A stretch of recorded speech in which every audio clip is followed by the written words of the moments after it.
ప్రభువు పేరట మీ అందరికీ శుభాభివందనములు. ఈరోజు మన అనుదిన వాక్య ధ్యానమైన ఎడారిలో సెలయేర్లలోని వాక్యము.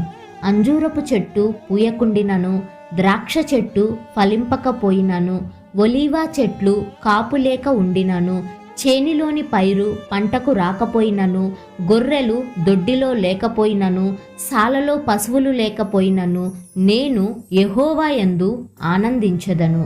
హబక్కూకు గ్రంథము 3వ అధ్యాయము 17-18 వచనములు. ఇక్కడ ఉదహరించిన పరిస్థితి ఎంత నికృష్టంగా ఉందో చూడండి. భక్తుడు వెలిబుచ్చిన విశ్వాసం ఎంత శౌర్యవంతంగా ఉందో గమనించండి.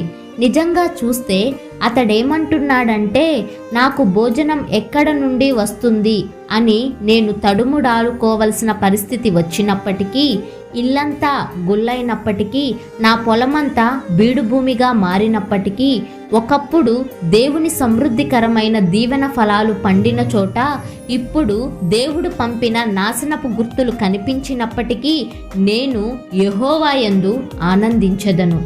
ఈ మాటలు సువర్ణాక్షరాలతో రాయతగ్గవి. దేవుని కృప వల్ల ఈ మాటలన్నీ మన హృదయాలపై చెరగని శిలాక్షరాలు కావాలి.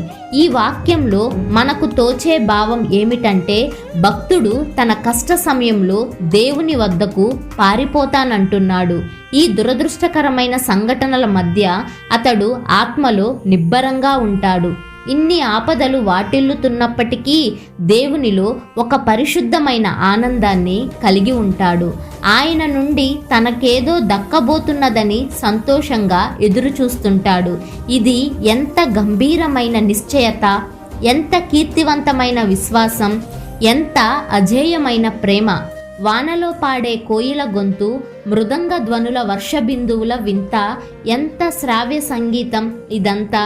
కష్టాలు రాకమానవు, ఆపడమెందుకు నీ గానం? వర్షం వెలిసే సమయం వచ్చేసింది. తేలిక మనసుతో బాధలనెదిరించేవాడు వాటిని తేలిక చేసుకుంటాడు. కన్నీరు కార్చినవాడు కమ్మని పాట వింటాడు.